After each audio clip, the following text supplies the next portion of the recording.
ได้โมงได้เวลาแล้วเนาะ7 โมงละ7 โมงฝ่ายอ่อน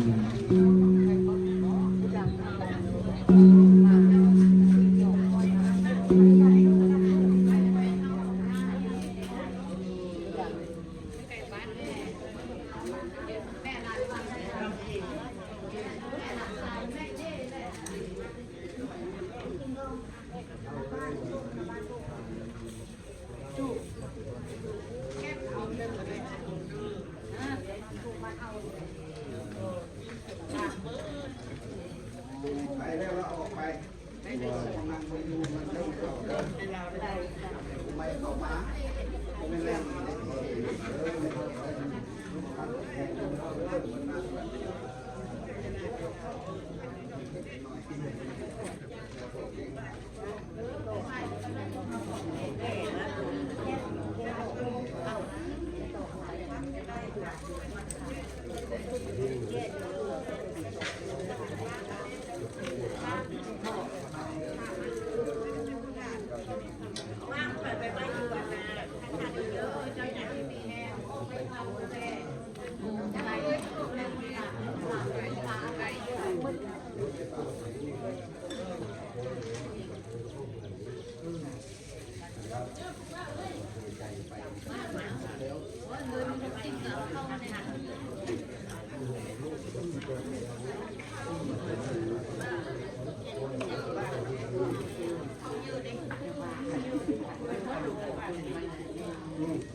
ได้โมงได้เวลาแล้วเนาะ7 โมงฝ่ายเนี่ย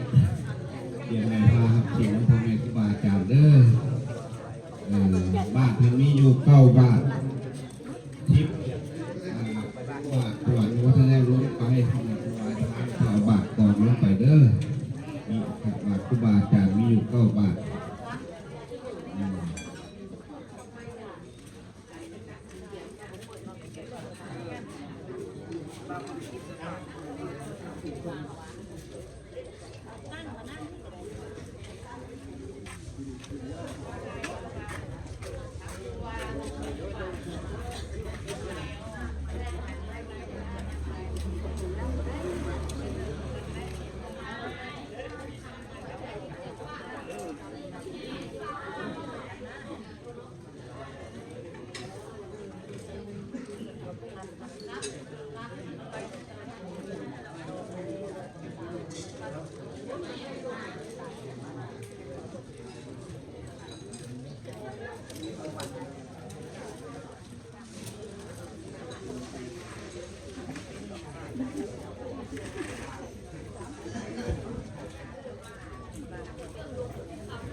สุขสบายดี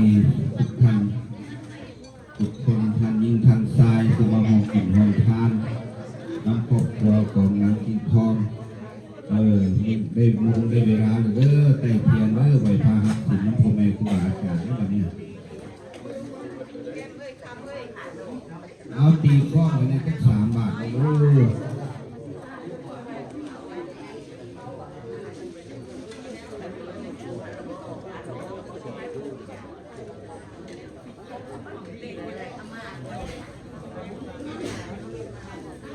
ขอความสงบในเด้อวันนี้จะลืมกันดังเลยเด้อสารวัตรขนมเปิดเด้อขอทุกทีเด้อเวลาที่นี่กัน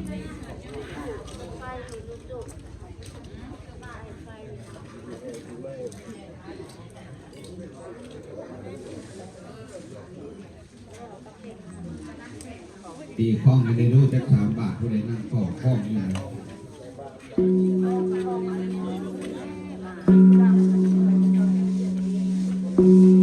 สาธุสาธุสาธุขอน้อมคารวะคุณพระรัตนตรัยแก้ว3 ประการที่คุณพระพุทธธรรมพระสงฆ์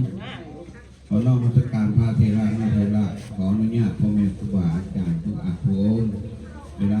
ขาดผิดมองมันน้ำพาเจ้าขาดเป็นศรัทธาทำบุญทำทานถ้าผู้ขาดผิดพลาดประการใดจงเอาโหสิกรรมข้าด้วยเถิดสาธุสาธุสาธุสักเขกามีเตเปกิริสีสัตติจันทริเกวิมาเนทิเประเถจักขเมตรวนาคาเนเกหาวัตถุมีเกเตภมาจยันตุเทวาสลาธลาวิสมิยคคันธพานาคาติทันตาสันติเกยังมุนิวรัจนังสาธโวเมสุนันตุธรรมสาวนากโลยัมพันตาธรรมสาวนากโลยัมพันตาธรรมสาวนากโลยัมพันตาสาธุคุณข้าทั้งหลายไม่มีเจ้ามูลศรัทธาขออัญเชิญเทพเจ้าซึ่งสถิตอยู่ในสวงสวรรค์คุณเทวดาเจ้าซึ่งสถิตอยู่ในวิมานในอากาศในเขาขาดและกอดอดก็ดีในให้นาหัวสวนอ้อมแอมวัดบริเวณม่านเฮือนทีนี่ก็ดีและคุณข้าขออัญเชิญยักษ์คันธพาและนาคทั้งหลายซึ่งสถิตอยู่ในน้ำในเทิงบกที่หกก็ห้าเพียงสันติเกจงเสด็จลงมาอนุโมไหวพาหักตาสิงถวายทานและฟังธรรมเทศนาเนื่องจากว่าวันนี้มีครอบครัวนางไม้จริงทองพร้อมด้วยญาติพี่น้องลูกหลานเพื่อได้มีจิตใจเลื่อมใสในพระพุทธศาสนาได้สร้างกองบุญกองกุศลขึ้นครั้งนี้เพื่ออุทิศหาดวงจิตวิญญาณของท่านผู้มีพระคุณคือดวงจิตวิญญาณพ่อเฒ่าพ่อเฒ่าพรสิงห์ที่เพิ่นได้จุติมรณาไปได้2-3-4 วันนี้แล้วดังนั้นทุกข้าทั้งหลายจึงขออัญเชิญเทพเจ้าเหล่าเทวดาที่รักษาภูมิสถานที่นี้จงเสด็จลงมาอนุโมทนาดอมเจ้าศรัทธาทุกอาจทุกองค์ขน้อยโดยเถิดสาธุสาธุสาธุนะโมตัสสะภะคะวะโตอะระหะโตสัมมาสัมพุทธัสสะนะโมตัสสะภะคะวะโตอะระหะโตสัมมาสัมพุทธัสสะนะโมตัสสะภะคะวะโตอะระหะโตสัมมาสัมพุทธัสสะสาธุพุทธบูชาธรรมบูชาสังฆบูชาอิมังสิงคลังอกิติขังมาลาบุพังจรุตังกัมพลานังนานาวนังอหังสินีทาตวะอสติกัปโกติโยอภิรุปโกมหาปัญโยทาเลนโตปิตกะเตยังนิพพานังปรมังสุขังอภิบูเสมาสาธุ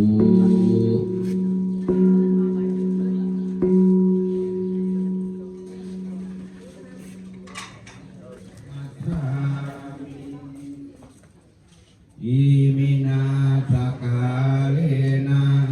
ตังสังฆังอภิปูชญามะ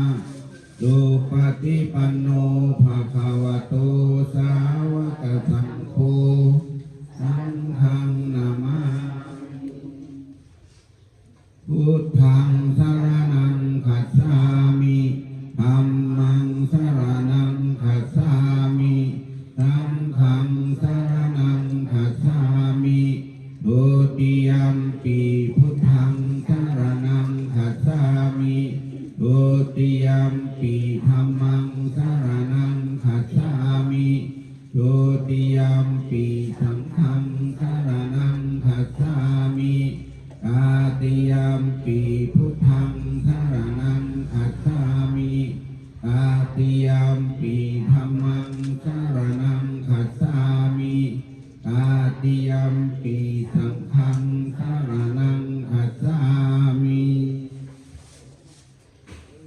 สาธุพุทธคุณังธัมมคุณังสังฆคุณังพุทโธเมนะโธธัมโมเมนะโธสังโฆเมนะโธพุทธรัตนะไตยังสารนังคัจฉามิธัมมารัตนะไตยังสารนังคัจฉามิสังฆรัตนะไตยังสารนังคัจฉามิสาธุอุกุสันโธโอนาคัมมโนอัสสะโปโอตะโมอาริยเมตไตโยปัญจพุทธานะมามิหังอาหังวันทา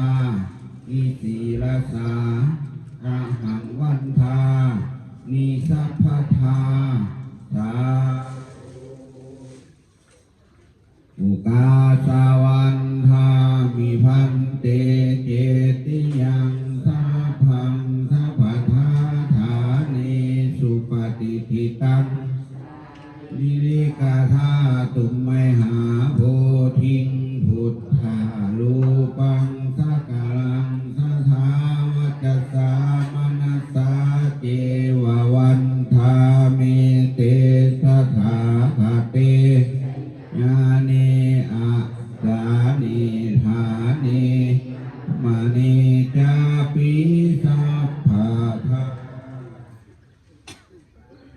กาสาวันทามิพันเต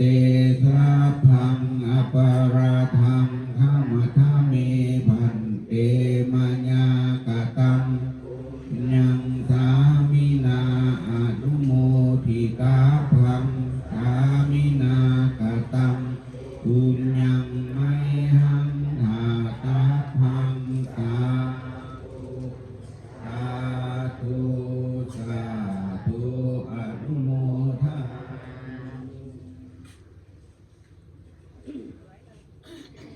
ารัตนสิทธิ์ของกันเด้อสาธุสาธุสาธุอุกาสะมายังพันเต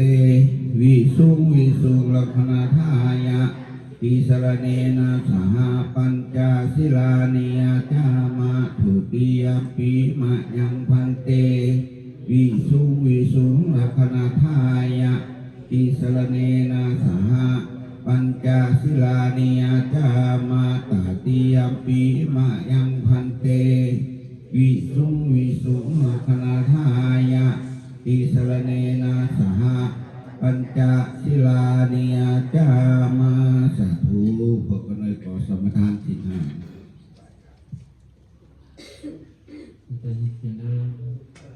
นะโมตัสสะภะคะวะโตอะระหะโตสัมมาสัมพุทธัสสะนะโมตัสสะภะคะวะโตอะระหะโตสัมมาสัมพุทธัสสะนะโมตัสสะภะคะวะโตอะระหะโตสัมมาสัมพุทธัสสะสาธุนะโมตัสสะภะคะวะโตอะระหะโตสัมมาสัมพุทธัสสะนะโมตัสสะภะคะวะโตอะระหะโตสัมมาสัมพุทธัสสะนะโมตัสสะภะคะวะโตอะระหะโตสัมมาสัมพุทธัสสะทางสรณังคัจฉามิสาธุพุทธังสรณังคัจฉามิธัมมังสรณังคัจฉามิธัมมังสรณังคัจฉามิสังฆังสรณังคัจฉามิสังฆังสรณังคัจฉามิ ทุติยัมปิพุทธังสรณังคัจฉามิทุติยมปีพุทธังสรณังคัจฉามิทุติยัมปิธัมมังสรณังคัจฉามิทุติยมปีธัมมังสรณังคัจฉามิทุติยัมปิสังฆังสรณังคัจฉามิทุติยมปีสังฆังสรณังคัจฉามิตติยัมปิพุทธังสรณังคัจฉามิตติยมปีพุทธังสรณังคัจฉามิตติยัมปิธัมมังสรณังคัจฉามิตติยมปีธัมมังสรณังคัจฉามิตติยัมปิสังฆังสรณังคัจฉามิตติยมปีสังฆังสรณังคัจฉามิติสรณะธัมมนังสาธุอมะพันเตปานาติปาตาเวรมณีสิกขาปะทังสมาธิยามิปานาทิปาตาเวรมณีสิกขาปะทังสมาธิยามิอทินาทนาเวรมณีสิกขาปะทังสมาธิยามิอทินาธนาเวรมณีสิกขาปะทังสมาธิยามิกาเมสุมิสาจาราเวรมณีสิกขาปะทังสมาธิยามิกาเมสุมิสาจาราเวรมณีสิกขาปะทังสมาธิยามิมุสาวาทาเวรมณีสิกขาปะทังสมาธิยามิมุสาวาทาเวรมณีสิกขาปะทังสมาธิยามิสุราเมรยมัสสะปมาทฐานาเวรมณีสิกขาปะทังสมาธิยามิสุราเมรยมัสสะปมาทฐานาเวรมณีสิกขาปะทังสมาธิยามิอิมานิปัญจสิกขาปะทานิสิเลนะสุขติยันติสิเลนะโภคสัมปทาสาธุสันติยันติปัสสมาสิรังวิโสทะเยสาธุสาธุสาธุอิมานิปัญจสิกขาปะทานิสมาธิยามิเอาลูกหลานเอาพระเข้าไม่พานหนึ่งเลยเด้อมาถวายพานก่อนหลานผู้ชายมัน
น้อยบ่ทันได้ไปหมาย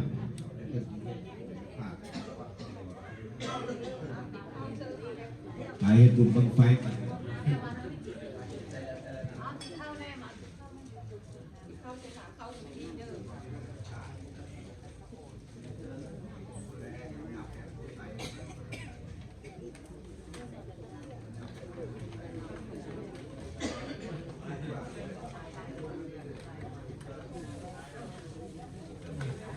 ตาให้เพิ่นเฮ็ดก่อนเฮ็ดก่อนนะเฮ็ดมาเลย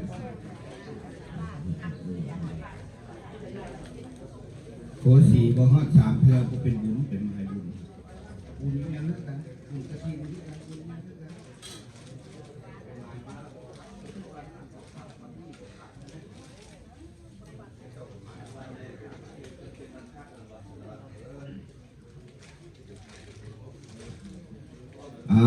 เติมเจ้าภาพด้วยศรัทธาแก่ท่านผู้มีเกียรติไปเท่าแม่นายลูกหลานยอ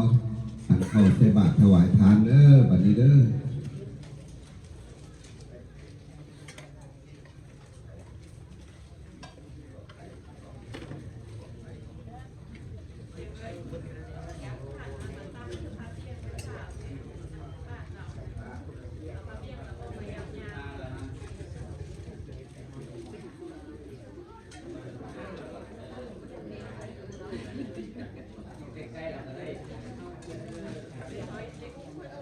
เตรียมเด้อย่อขันเข้าใส่บาตรเด้อสาธุสาธุสาธุนะโมตัสสะภะคะวะโตอะระหะโตสัมมาสัมพุทธัสสะ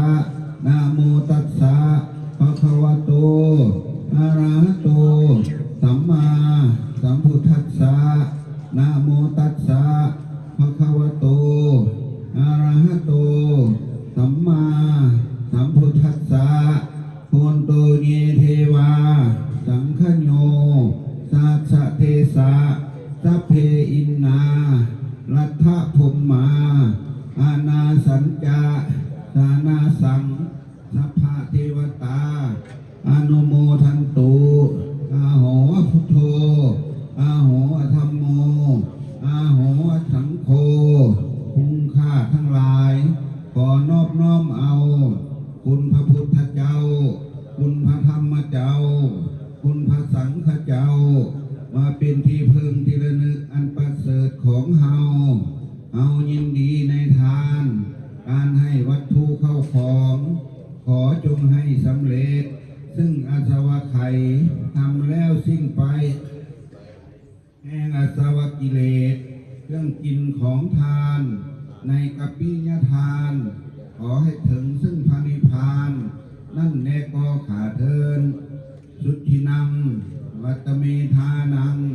ทานังเมปาริสุทธังอาสาวะกัญญวหังนิพพานะสังฆตังโหตุทุติยมปีสุทธินังวัตเมทานังทานังเมปาริสุทธังอาสาวะกัญญวหังนิพพานะปัจจโยโหตุทุตาติยัมปีสุทธินังวัตเมทานังทานังเมปาริสุทธังอาสาวะกัญญวหังนิพพานะสังฆตังโหตุ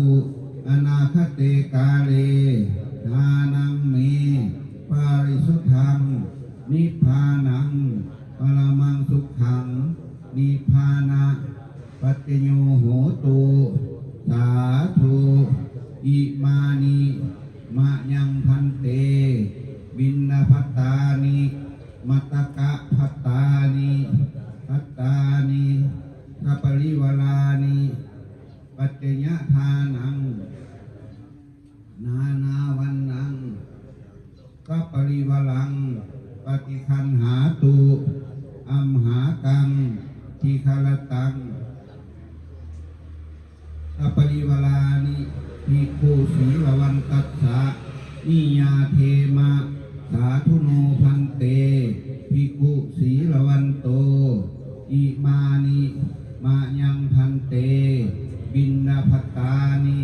มัตตกะภัตตานิปัจเจ ยะทานังสัพปริวาลังปฏิคันหาตุอัมหากันเจวะมาตาปิตุอธินันจะนัสกะนันจะอัฏฐายะหิตายะสุขายะสาธุสาธุสาธุเอาลูกชายเป็นมันถ้าถวายกองทองเราเป็นมหาประชาชน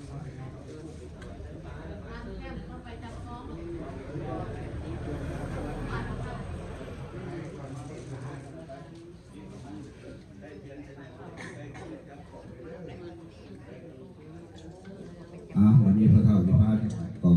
มสาธุอิมานิมายังพันเตเมงจังพิมโพพิมพังเสนาสานังอาสนานังอัติอัฏฐปริขาลานิมัทธุบูภาปาสาทังกัปปาลุขังปัจเจยะทานังนานาวันนังสัพปริวลานิภิกขุสีละวันตัสสะนิยาเทมาสาธุโนพันเตภิกขุสีละวันโตอิมานิมายังพันเตเมงจังพิมโพพิมพังเสนาสานังอาสนานังอัฏฐปริขาลังมัทธุปูผาปาสาทังกัปปาลุขังสัพพวัตถุทานังปัจเจยทานังนานาวันนังสัพปริวลังปฏิคันหาตุอัมหากันเจวะมาตาปิตุอธินันจะนาตกะนันจะอัฏฐายะตายะสุขายะพันเตคาไว้ได้พระสงฆ์ผู้เจริญพวกขน้อยทั้งหลายหมายมีเจ้าศรัทธาผู้ชื่อว่านางหมายกิ่งทองพร้อมด้วยลูกหลานญาติพี่น้องขอน้อมถวายถึงเขาบิณฑบาตและภัตตาหารพร้อมกับทางเครื่องบริวารทั้งหลายเหล่านี้หมายมีกองอัฐะหนึ่งกองภาษาเพิงหนึ่งหลังต้นกระพึกและเครื่องบริวารทั้งหลายเหล่านั้นขอน้อมถวายให้แด่พระภิกขุสงฆ์ขอพระภิกขุสงฆ์จงรับ เพื่อประโยชน์และความสุขความเจริญของเจ้าศรัทธาทั้งหลายทิ้งกันนานเถิดอีกประการหนึ่งคุณค่าทั้งหลายหมายมีเจ้าศรัทธาที่ได้กล่าวซื้อมานั้นขออุทิศส่วนบุญกุศลทั้งหลายเหล่านี้ให้ไปฮอดไปถึงอย่างดวงจิตวิญญาณของท่านผู้มีพระคุณหมายมีรายชื่อดังนี้ขออุทิศไปทอดไปถึงยังดวงจิตวิญญาณของพ่อเฒ่าพรสิงห์นะ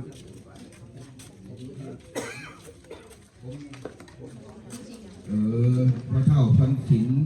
พ่อเฒ่าพรสิงห์คงนุยินที่ได้จุติมรณาไปได้3, 4, 5, 6 วันนี้แล้วขอให้เพิ่นมาฮับจับโจมเอายังส่วนบุญกุศลผลทาน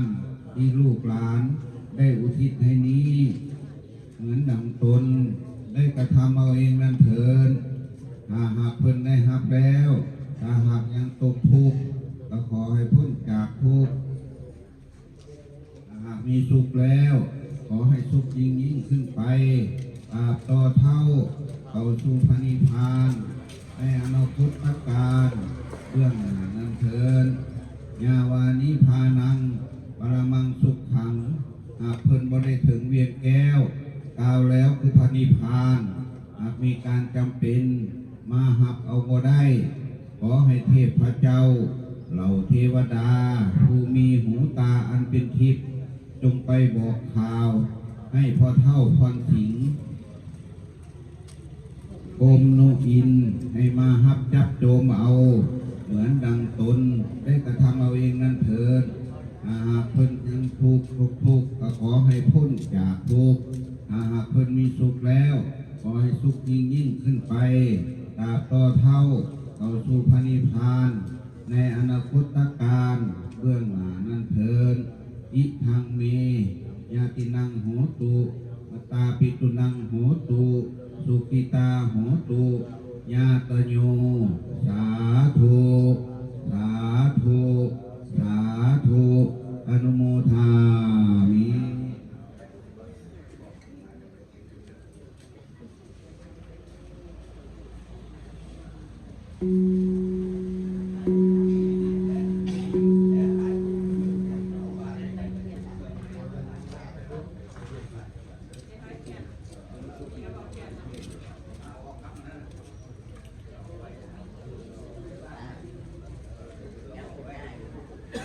ภายหลังพ่อแม่ครูบาอาจารย์เพื่อนนา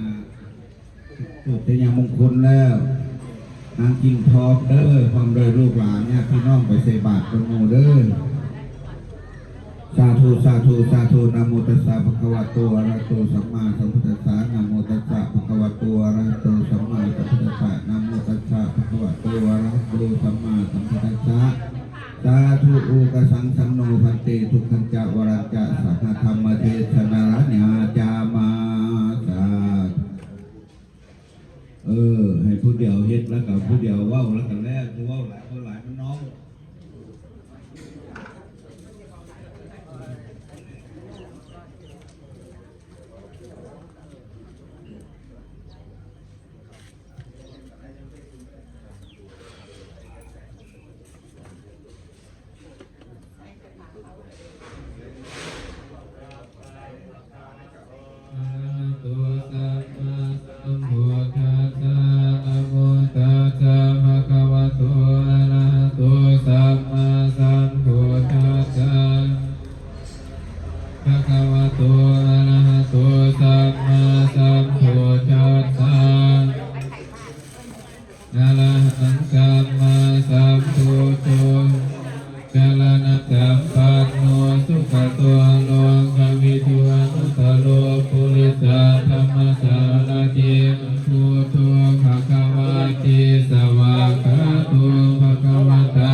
วิทินาสิตวามุนินโทตันเตสนาภวัตุเตปิยมังคลานินาลาคิริกัสวะลังอธิยันตภูตังภวกิจักขมัสสนิวัตุทารุนันตังเมตตัมภูเสกาวิทินาสิตวามุนินโทตันเตสนาภวัตุเตสยมังคลานิมุเกตกากรรมติหาตาสุขา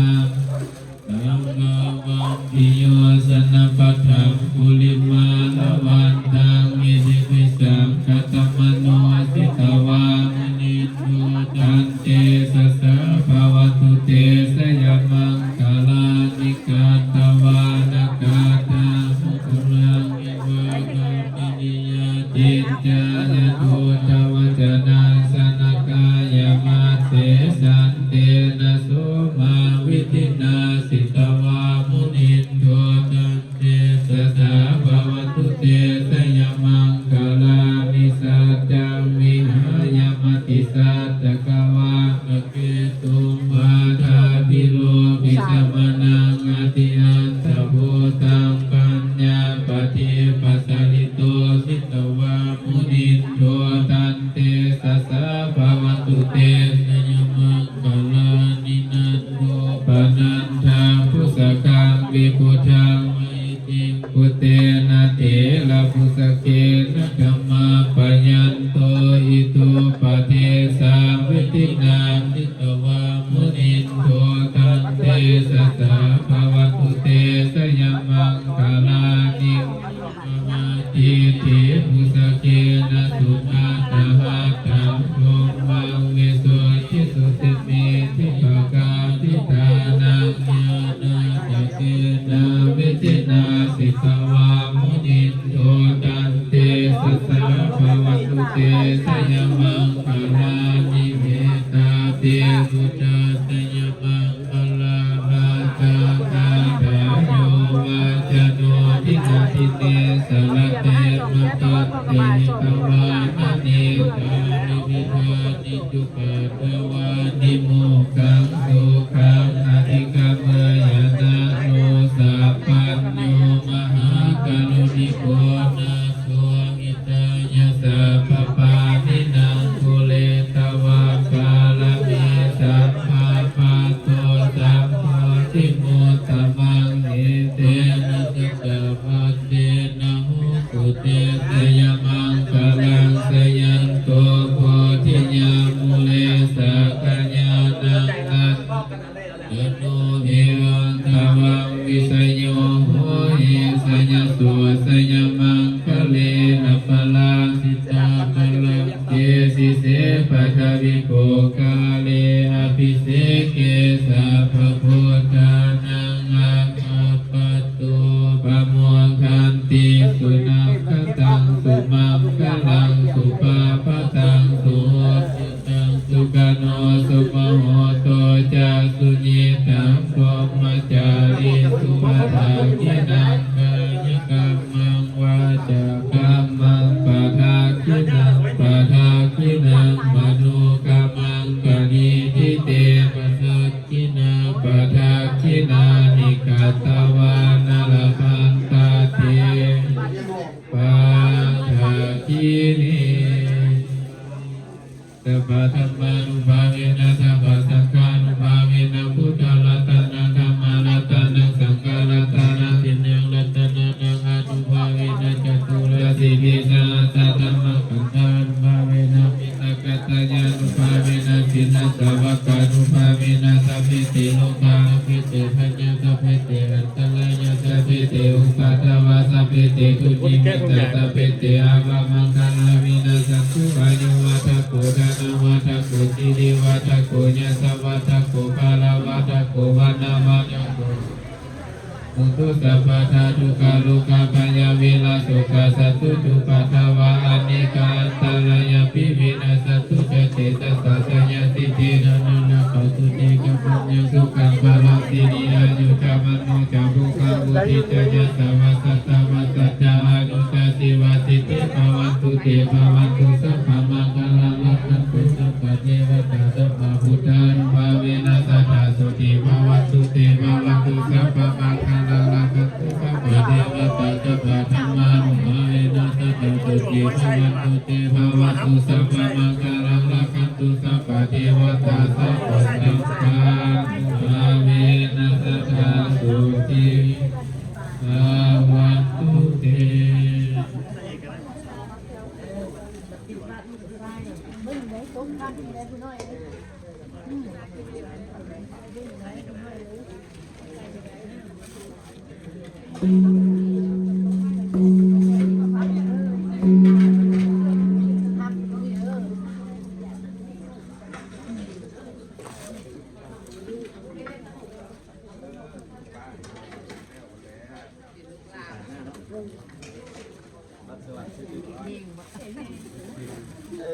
บัตรสวรรค์บริษัทเงิน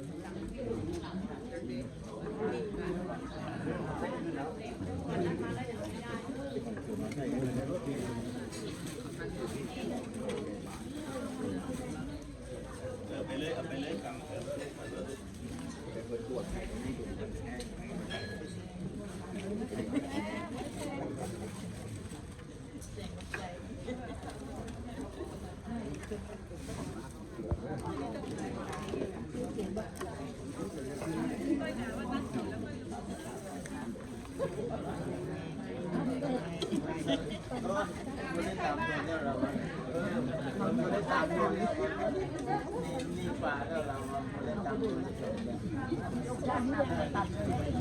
ก็ไหลตัวดีเลย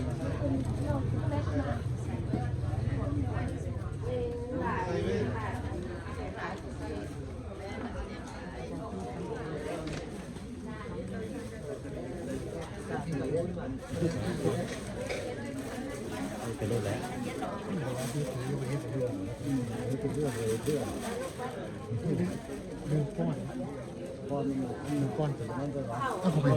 ตัวน้อยก่อนให้เลย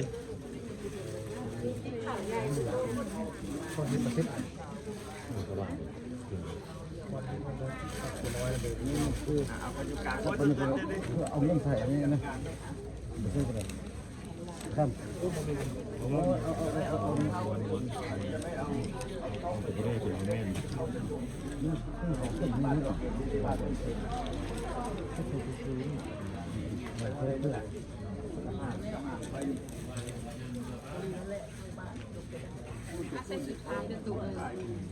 อันนี้ของเกี่ยวน้อย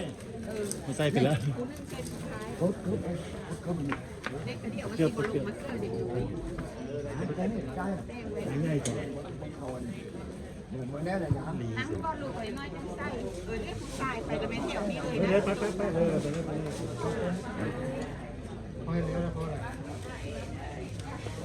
ไอ้นักเล็กแรกไม่ทันอย่างบางไล่เอาไม่ใส่ลูก ไม่ได้เลยดังไปวันมือบ้านบ้านเกี่ยวนี่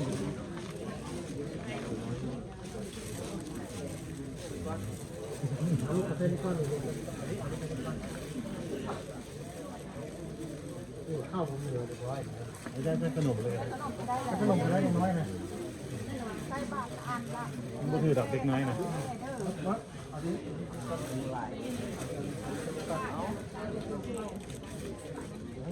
ขนมเคยจะจะถกลูกที่บนข้าวลูกผมขนมน้ำเงินใส่ขนมใส่น้ำลูกเดี๋ยวเราไปข้าวกินขนมเนี่ย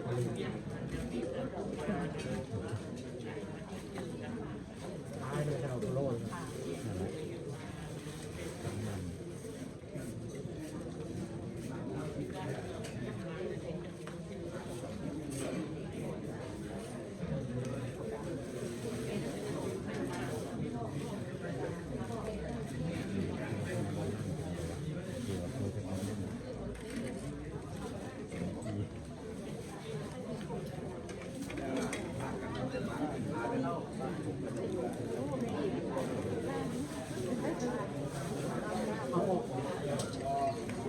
บ้านเลยเนาะ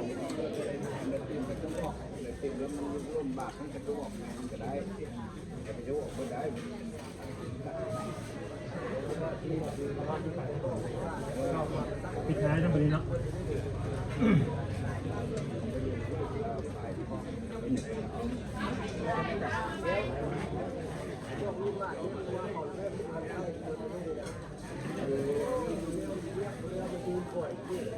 มาเป็นเปลี่ยนได้ไหม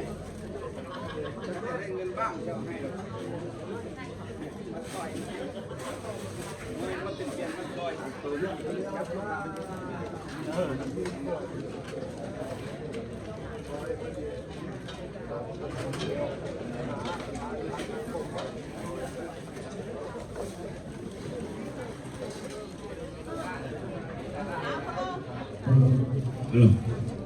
ลูกหลานผู้ใดก็ท่านได้ใส่เด้ออยู่หลังบ้านเด้อ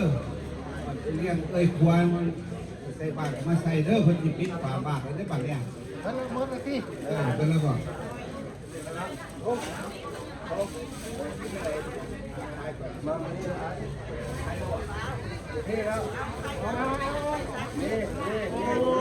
มาลูกสาวหลานมันโก มันละบาท ก็ต้องจะก็ต้องแต่งอนเตอร์ไปลูก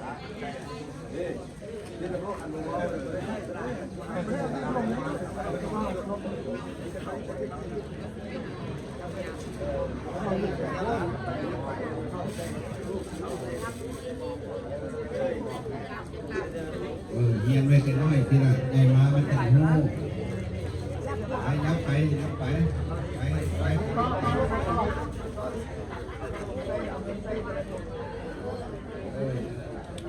นี่เป็นหู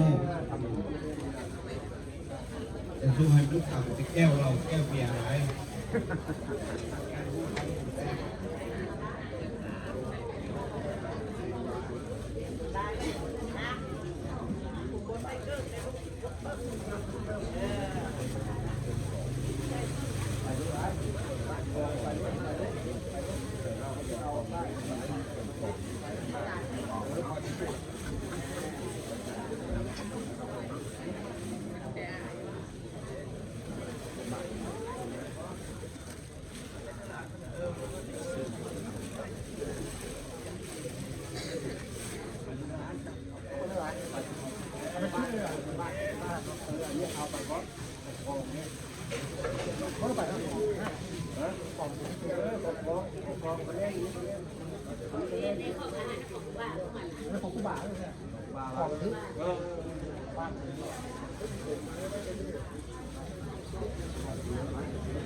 บาทครูบาอาจารย์มาแล้วพักเข้ามาเด้อพักเข้ามาขอให้น้ำลูกหลานทุกสายเด้อมาพักเข้ามาเด้อแบบนี้นะ นี่ไปทางนี้แหละไปทางในเฮือนนี่แหละ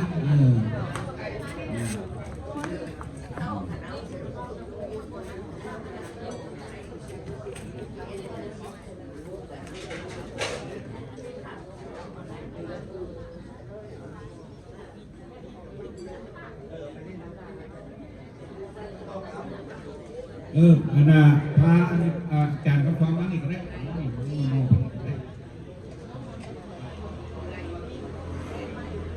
ทางไหนเรามาทางพี่มาทางตีนมาทางตีนก่อนพี่นั่งลง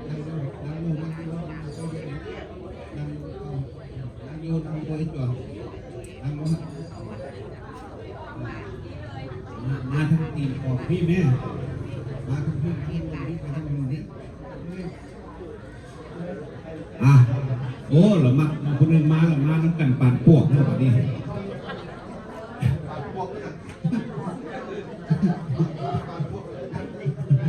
น้ำข้นกันมาพี่คนนี้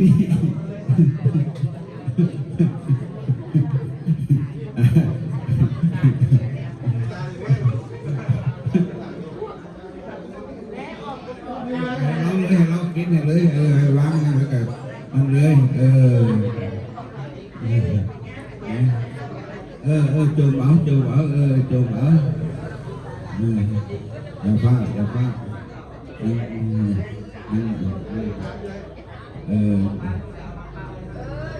อามาจูสักกันนั่นละพอศรัทธาเขาเห็นอะไร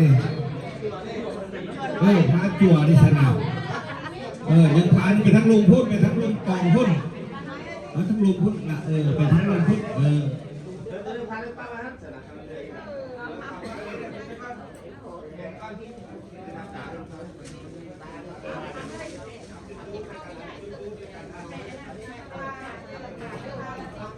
เอาอะไรแบบนั้น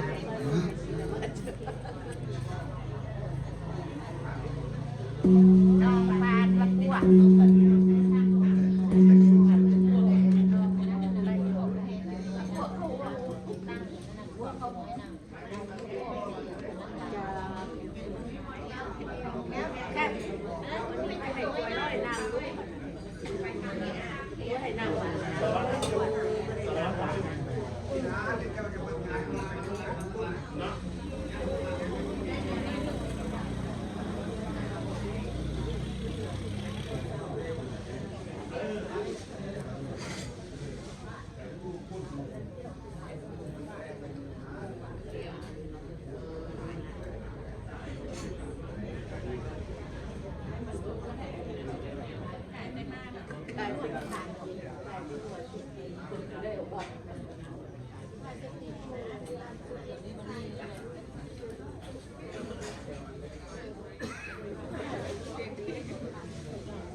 บัดนี้สิพาเข็นกล่องเด้อญาติพี่น้องมาชักกล่องเด้อสุดใดอยู่ใกล้อยู่มอน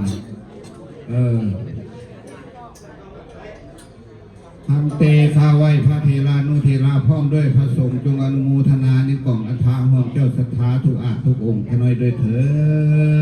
ดพันเตข้าไว้รักษาพันเตข้าไว้พระเทรานุเทราพร้อมด้วยพระสงฆ์จงอนุโมทนายังกล่องอัฐาพร้อมด้วยเครื่องบริวารทั้งหลายเหล่านี้ห่วงเจ้าศรัทธาทุกอาทุกองค์ขน้อยด้วยเถิดพันเตข้าไว้พระเทรานุเทราพร้อมด้วยพระสงฆ์จงอนุโมทนายังกล่องอัฐะห่วงเจ้าศรัทธาทุกอาทุกองค์ขน้อยด้วยเถิดไว้หนาวน้องเลยนะขอเชิญพ่อแม่เฒ่าแก่อาญาเจ้านายญาติพี่น้องลูกหลานที่มาร่วมกินร่วมทานในวันนี้จงอนุโมทนายังกล่องอัฐะห่วงเจ้าศรัทธาทุกอาทุกองค์ขน้อยด้วยเถิดขอเชิญพ่อแม่เฒ่าแก่อาญาเจ้านายญาติพี่น้องลูกหลานที่มาร่วมกินร่วมทานในวันนี้จงอนุโมทนายังกล่องอัฐะห่วงเจ้าศรัทธาทุกท่านทุกคนด้วยเถิดขอเชิญพ่อแม่เฒ่าแก่อาญาเจ้านายที่มาญาติพี่น้องลูกหลานที่มาร่วมกินร่วมทานร่วมเจ้าศรัทธาในวันนี้จงอนุโมทนายังกล่องอัฐะพระธาตุเพิ่งต้นกระพึกและเครื่องบริวารทั้งหลายเหล่านี้ร่วมเจ้าศรัทธาทุกท่านทุกคนด้วยเถิดเอาเข็นเด้อเนาะคันไปหาอาจารย์ทั้งต้นคณะจะทับอยู่นะยืนในพันนายืนในพันเอาสาธุสาธุสาธุสาธุปริสุทธโธปริสุทธโธปริสุทธโธอนุโมทามิ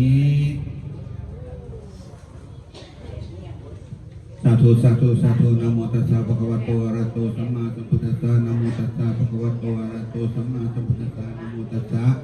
ภะคะวะโตอะระหะโตสัมมาสัมพุทธัสสะสาธุสุตินังวัตเมทานังทานังเมปริสุทธังอาสาวะคัญญวหังนิพพานาสังคตังโหตุอนาคเตกาเลทานังเมปริสุทธังนิพพานังปรมังสุขังนิพพานาปฏิโยโหตุสาธุอิมัสสมิงทาเนอิมานิมายังพันเตสสุสเพนสนานิทวุตกานิสัพพโพสนาอาหาลานินานาวันนังอีเมหิทัสสะปตาเกหิปัจจยทานังปุริโสวะเท่าท้องสิงสาจิตะมรณานิพุทธธรรมะสังฆะเจติญาโพธิลูกาบูชานัตถายะตุติยัมปิตาติยัมปิอิมานิมายังพันเตสัสุเพนสนานิทวุตกานิสัพพโพสนาอาหาลานินานาวันนังอิเมหิทัสสะปตาเกหิปัจจยทานังปุริโสพระเท่าพรสิงสาจิตะมรณานิพุทธธรรมสังฆะเทมะ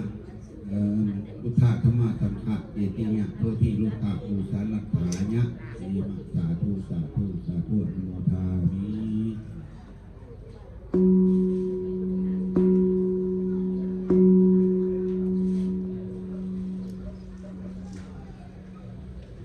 อะไรเนาะเทศได้ไหม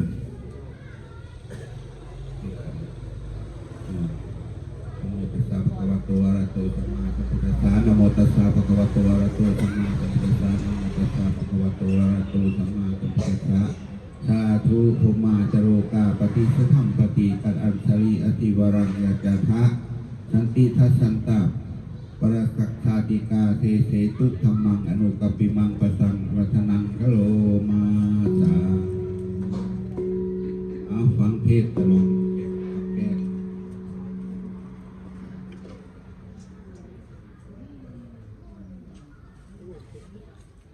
นะโมตัสสะภะคะวะโตอะระหะโตสัมมาสัมพุทธัสสะนะโมตัสสะภะคะวะโตอะระหะโตสัมมาสัมพุทธัสสะนะโมตัสสะภะคะวะโตอะระหะโตสัมมาสัมพุทธัสสะ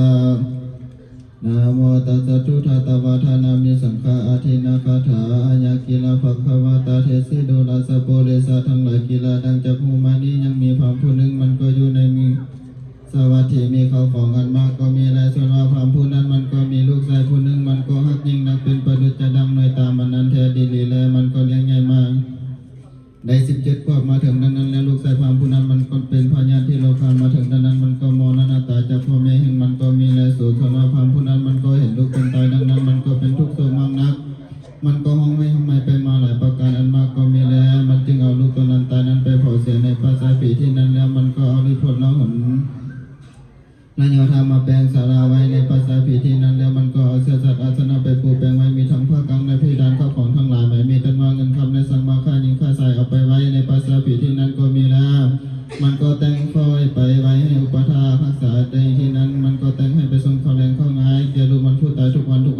สักวันใดยังมีในวันหนึ่งค่อยพาผู้นั้นมันก็ไปส่งเข้าง่ายในวันนั้นฝนก็ตกลงมาบางนักน้ำท่วมมากหลายเป็นอันมืดมนอนทการจากลอยข้ามไปก็บ่ได้เมื่อนั้นค่อยพาผู้นั้นมันก็จึงคืนมาหนทางแล้วก็จึงเห็นเจ้าภิกขุตนหนึ่งมาเพื่อจะไปบิณฑบาตเมื่อนั้นค่อยพาผู้นั้นมันก็เห็นเจ้าภิกขุตนนั้นมันก็ยินดีบางนักแล้วก็ย่อมือขึ้นใส่หัวก็น้อมนมัสการไว้นกขอรบจำแยงอย่างเจ้าภิกขุตนนั้นแล้วค่อยพาผู้นั้นมันก็จึงให้เข้าเป็นทานแก่เจ้าภิกขุตนนั้นย่อใส่บาตรแล้วมันก็จึงลังลงพุทธกรรมอย่างน้ำหมายท่านก็มีแล้วค่อยพาผู้นั้นมันก็มีคำปรารถนาว่าพันเตข้าแก่เจ้ากูเทวดาอันอยู่ที่สัตว์นั้นเป็นและห้องห้วยเขาเจ้านางธรณีเป็นที่เพื่อนแก่สัตว์โลกทั้งหลายขอให้พระอานิสงส์อันนี้ไปฮอดไปถึงเจ้าผู้ฆ่าอันตายไปนั้น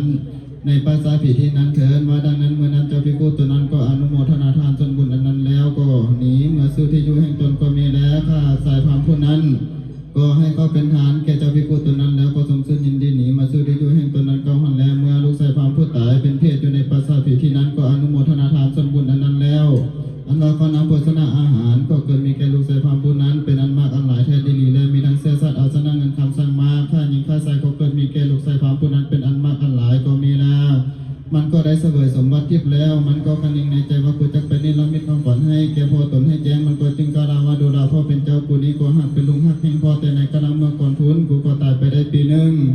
แล้วกูก็บ่ได้กินข้าวสักวันแล้วกูก็จึงได้กินข้าวแต่ทอวันเดียวนี่แหละลูกชายความผู้นั้นมันก็มานิรมิตความฝันแก่พ่อแม่แห่งตนโดยประการดังนั้นแล้วเมื่อนั้นความผู้พ่อก็ใช้ให้อามาตย์ไปฐานเอาข้าใส่ผู้อุปถาลูกตนลูกเศร้าคำมาแล้วจึงถามว่าดูแลท่านเหตุใดลูกกูบ่ได้กินข้าวสักเทื่อก็จึงได้มากินข้าวแต่ทอวันเดียวนี้จ๋าว่าดังนั้นแล้วเมื่อนั้นข้าใส่ความผู้นั้นมันก็กล่าวว่าพันเตข้าไว้เจ้ากูพวกข้าไปส่งเข้าไงในวันหนึ่งฝนตกลงมามากนักเป็นวันมืดมนอนทการน้ำท่วมมากหลายข้าจะกลอยข้ามไปก็บ่ได้ข้าคนนี้ขึ้นมาหนทางแล้วก็จึงเห็นเจ้าภิกขุตนหนึ่งเพื่อจะไปบิณฑบาตผู้ข้าก็เอาข้าวใส่บาตรให้แก่เจ้าภิกขุตนนั้นแล้วพวกข้าก็ลังลงพุทธกังยังน้ำหมายทานก็ข้าและขอให้พระอานิสงส์ส่วนบุญอันนี้ไปฮอดไปถึงเจ้าผู้ข้าอันตายนั้นได้ก็ข้าเถิดเมื่อนั้นพราหมณ์ผู้พ่อก็กล่าวว่าบัดนี้กูมาแต่งคอยคนไปอุปถารักษาลูกกูทุกวันบ่ขาดก็เรามาเป้าเสียดายอันนึงกูก็แต่งให้ไปส่งเข้าแรงเข้าง่ายแก่ลูกกูก็มาเราเป้าเสียดายเลยเนาะประการหนึ่งกูก็แต่งไว้ไปปูเสียสัตว์อาสนะได้ปีหนึ่งแล้วเรามาเป้าเสียดายแล้วเนาะลูกกูก็แต่งให้ไปอุปถาวรวัดให้ได้ปีหนึ่งแล้วเรามาเป้าเสียดายแล้วเนาะลูกกูก็จึงได้กินข้าวแต่ทอวันเดียวนี่แหละพราหมณ์ผู้นั้นก็คันเองในใจว่าดังนั้นก็จะผลเข้าไปว่าไหว้พระพุทธเจ้าดูเถิด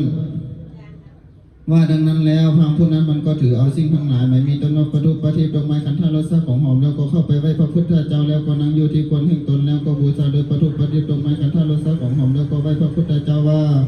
พันเตข้าไหว้พระพุทธเจ้ามนุษย์สารว่าคนทั้งหลายนอนและหญิงชายถวยยกทั้งหลายนี้มีลูกหญิงลูกชายแล้วจุติตายจากสัตว์อันเป็นคนนั้นแล้วและคนอยู่ฝูงภายหลังนั้นเขาก็ยินดีฮักคนฝูงตายนั้นได้มาแปลงบรรณาศาลาไว้ในภาษาผีที่นั้นแล้วเขาก็เอาเสื้อสัตว์อาสนะไปปูแปลงไว้มีทั้งผ้ากังและพิดานมีทั้งเงินคำและสังมาค่าหญิงใส่ไปไว้ให้อุปถารักษาอยู่ได้ปีหนึ่งแล้วก็ดีจะมีพระอานิสงส์แก่เขาฝูงตายนั้นดังหรือก็ข้าจ๋าพระกวาอันว่าพระพุทธเจ้าก็จะเทศนาให้แจ้งแก่พระมหากกาลาวาดุลาเจ้าผู้มีข้าวของอันมาพิบาลจะให้เป็นพระอานิสงส์แก่เขาฝูงตายนั้นควรกระทำบุญให้ทานแก่สังฆเจ้าทั้งหลายหมายมีตนว่าอุทิศส่วนบุญไปหาเขาฝูงตายนั้นก็จึงมีพระอานิสงส์แก่เขาก็จึงได้พ้นจากภาวะอันเป็นเพศทั้งมวลก็มีแล้วแม้ว่าพระอานิสงส์แก่เขาฝูงยังเป็นคนก็จะได้มีมากนักแล้วเมื่อนั้นพราหมณ์ผู้นั้นก็ได้ฟังรสธรรมเทศนาพระพุทธเจ้าแล้ว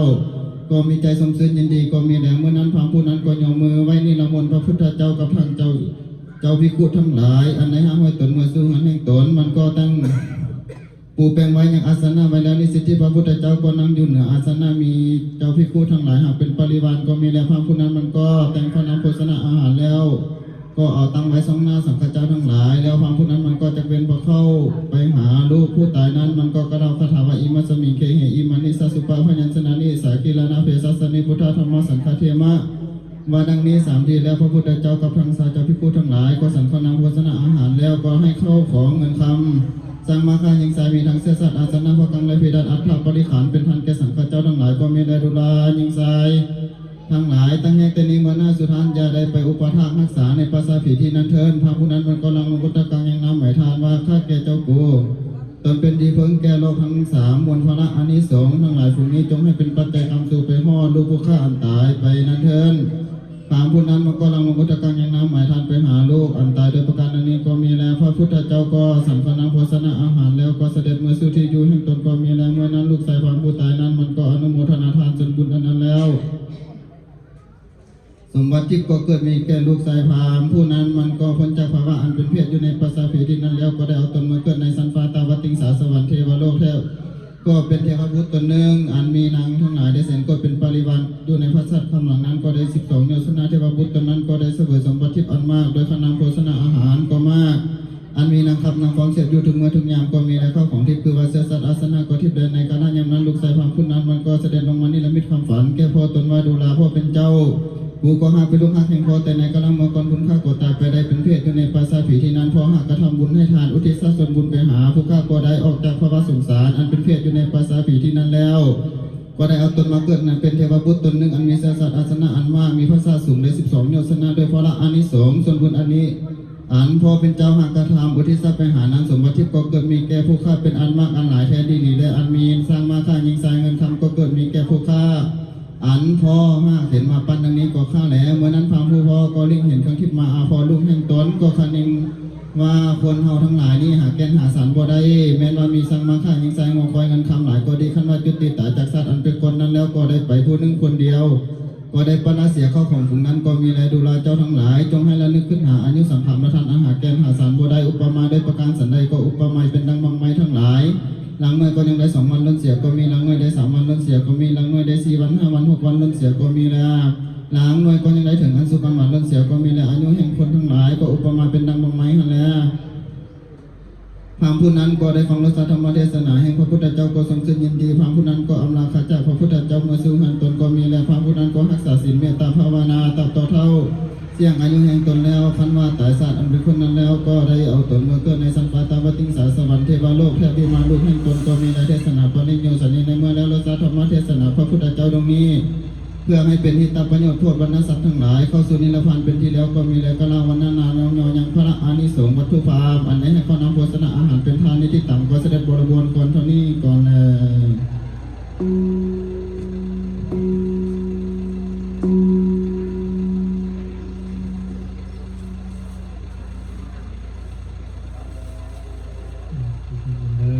กายังโตโพธิญามุเลสาคายังอ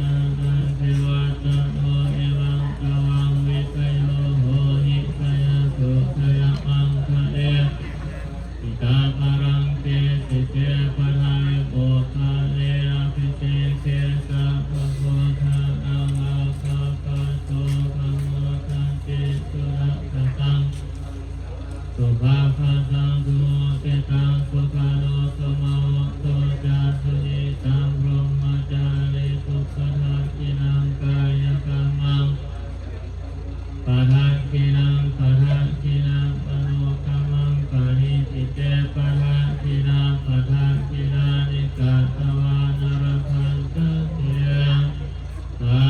ทักขิเน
เอาเก็บดอกไม้มาคารวะเด้อบัดนี้เด้อ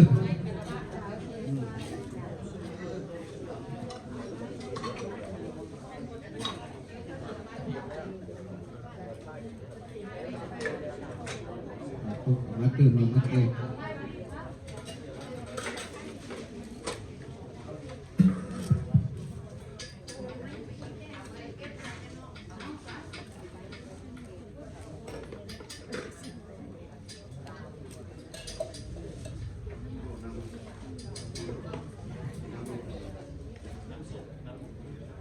การเก็บเอาก็รอพบกันเด้อบัดนี้เด้อนะครับที่การที่น้องกันได้อยู่ช่วยกัน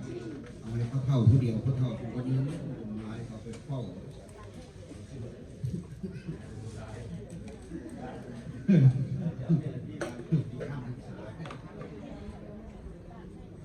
เอาพร้อมกันแล้วเนาะเอาว่าเด้อบัดนี้เด้อนะโมตัสสะภะคะวะโตอะระหะโตสัมมาสัมพุทธัสสะนะโมตัสสะภะคะวะโตอะระหะโตสัมมาสัมพุทธัสสะนะโมตัสสะภะคะวะโตอะระหะโตสัมมาสัมพุทธัสสะกายเยนะวาจานะวะเจตัสสวะธัมมีกุกัมมังภะคะตังมายังธัมโม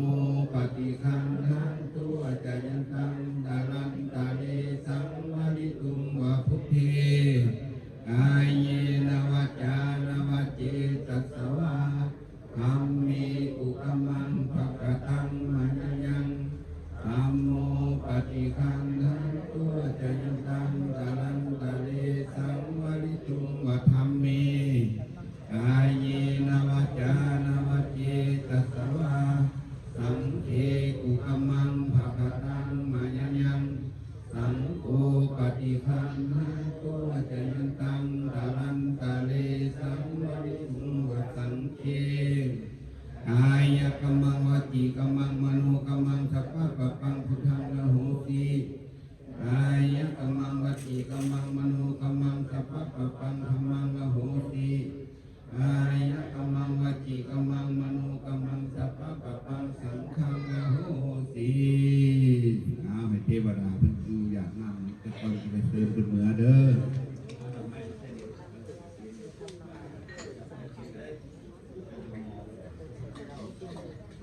เตรียมรับพรเตรียมน้ำยาเด้อบัดนี้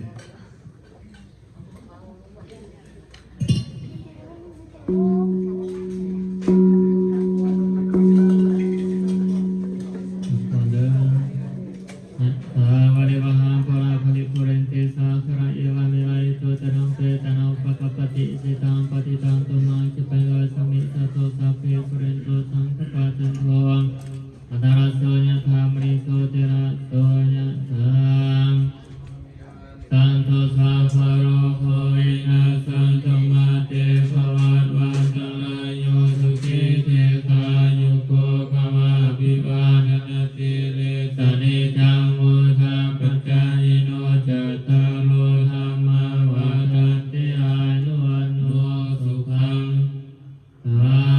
ลังสุญญนังเดยิมินาปุญญคาเมนาอุปัสสยโคโนตระจริโยปะการะจวัตตปิตาจเนตกะปิยมะวังลุนิโยจันติมะระตะกุณาวัตตานาราภิกัมภมะมะราชอินทาจัตุรุขะปะราชเทวตายะโมเมตามนุสัจจวัสสตานิลิขะปิตาสังเสสัตตาสุขิโหตุปัญญานิปะกตานิเมสุขะจันติวิธังหิตุกิปะกะปิทาวมาตาเอเมนาปุญญกะเมนาเอเมนาวติสินาจักขิปะหาสุราภิเทวตันตุปะทานาเสธานานิสัตตังเอนะธัมมัญญาวานิพานะโตมะมะนะสัตตุสัพพะทาเยวานะสัตตโตภเวภเวยังสุจิตังสติปัญญาตะเลโกวิริยปินามาลาคันตุโนกัสสะกะตุจาวิริยสุเมพุทธาเทปะภะโรนาโตธัมโมนาโตวารุตัมโมนาโตวาจิกะพุทโตจันตังโมนาโตตะโลมะมังเกโตธัมมานุภาเวนะมะโลกัสสะระภะโตมาทัสสะปุญญกิริยานุภาเวนะมะโลกัสสะระภะตุมาสุขะปัตตาจานิสุขะพ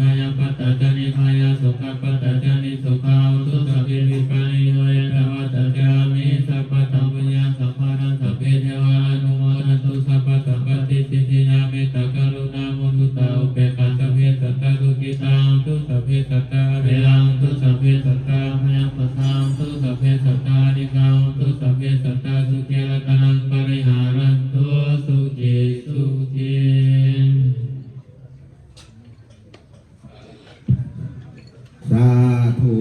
ธุสาธุขัสสตุเทวตาคตาอินทาโพมนาสุขนานาคาวิมานิสัพพะสุธิภวันตุเตสาธุเด้อโยมเทวดาพระอินทร์เขากรมพระสุขนามนาคาก็ดีในวันนี้เจ้าภาพในศรัทธาคือนางใหม่กิ่งทองพร้อมด้วยลูกหลานญาติพี่น้องได้เชิญพวกท่านไปลงมาห้องสร้างน้ำทำบุญสำเร็จเสร็จสิ้นเป็นทีเรียบร้อยแล้วก็เชิญพวกท่านจงเสด็จกลับสู่วิมานของพวกท่านด้วยสวัสดิภาพแล้วก็จงอำนวยอวยพรให้เจ้าภาพจะศรัทธาพร้อมด้วยญาติพี่น้องลูกหลานทุกท่านทุกคนที่มาห่วงกินห่วงทานในวันนี้จงข้อแต่ความสุขความเจริญปีใหม่ฟ้าใหม่ก็ให้อยู่ดีมีแห้งปราศจากทุกโศกโรคภัยปรารถนาสิ่งใดก็ขอให้พวกท่านได้ดังสมความมุ่งมั่นปรารถนานอนรับก็ให้ได้เงินหมื่นนอนตื่นก็ให้อยู่น้ำลูกน้ำล้านผู้ใดเฮ็ดได้เฮ็ดการน้ำเจ้าน้ำนายน้ำพักน้ำรัดก็ให้ได้เรื่องสั้นเดินหมดเด้อปีใหม่นี่อะไรจุ่มไม่เท่าไม่นายคือกันนอนรับก็ให้ได้เงินทำนอนฝันก็ให้ได้เงินหมื่นนอนตื่นอย่าเป็นนึ่งเข้าให้ลูกให้หลานกินเด้อนึ่งเอาได้ข้างก็ให้ทุกท่านทุกคนจงมีแต่อยู่วันโนสุขขังพลังหังมีมันเงินเด้อปีใหม่นี่เลยแฮปปี้นิวเยียร์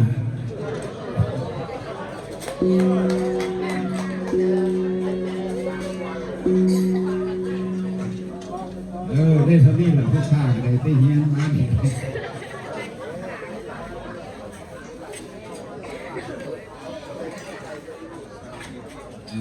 เอาแล้วบัดนี้แล้วทัวร์เดอดีแล้วในนามภูมิข้าตั้งหน้าเจ้าภาพเจ้าศรัทธา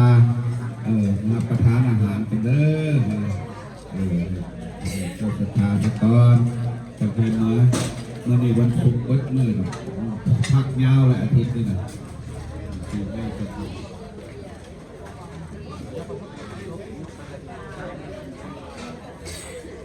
เอาถ้าเข่านี่มาออกไปเด้อห้องเพิ่งเด้อ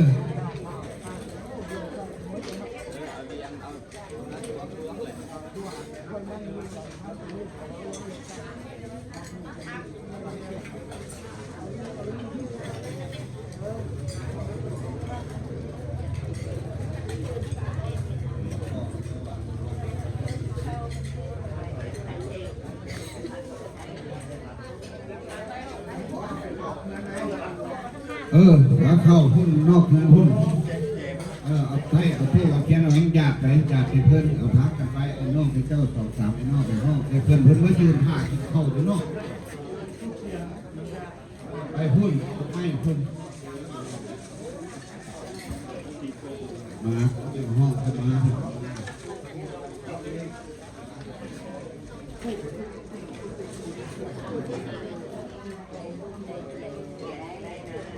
เขาก็ได้ว่าเทียนหูกอยู่เขาได้ว่าเทียนหูกอยู่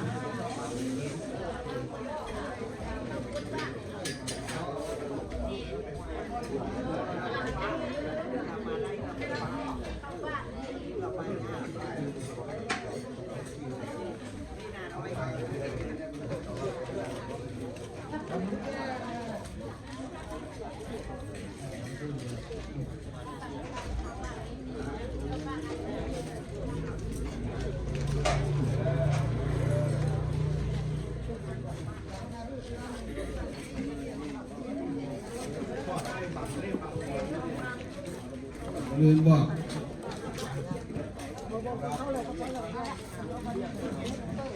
เหยียดไปเหยียดเข้าป่าพุ่นเหยียดเข้าป่า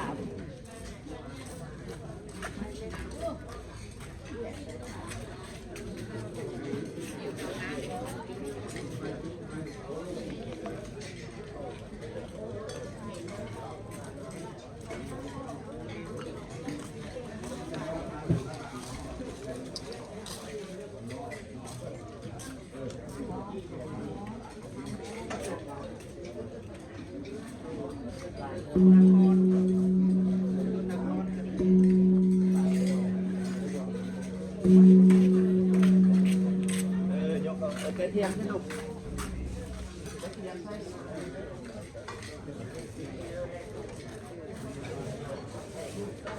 เ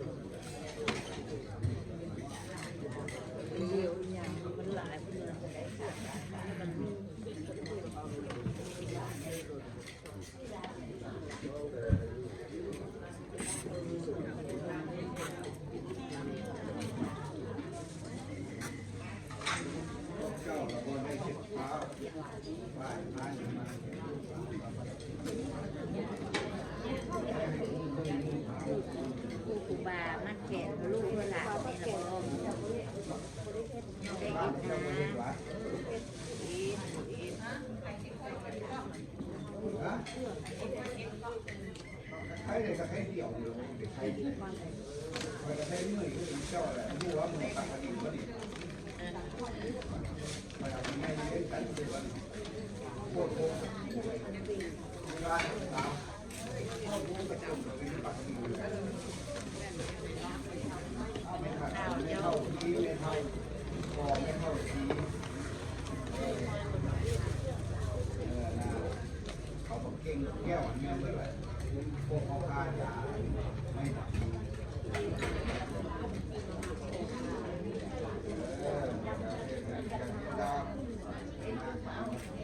มาต้มขนมมาใส่หรือว่ามีไฟ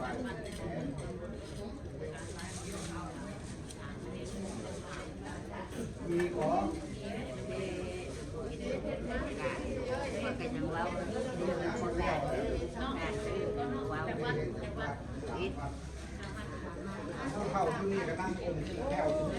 บอกแล้วบอก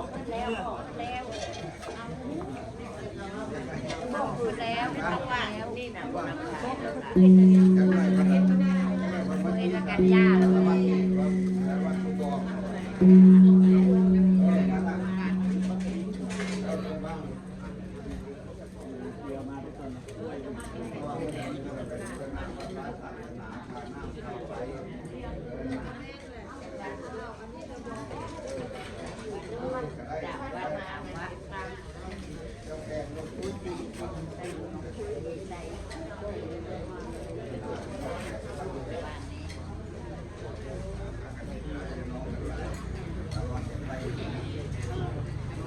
แต่ละวัดมันทานได้หลงความฮะระบบ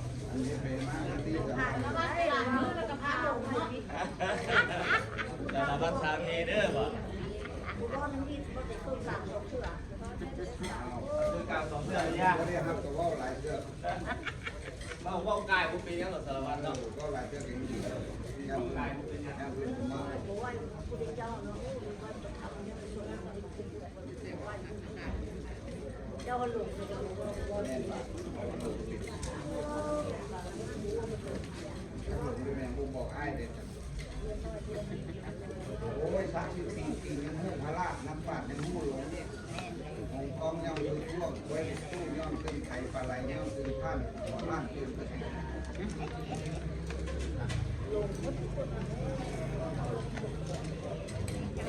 ตั้ง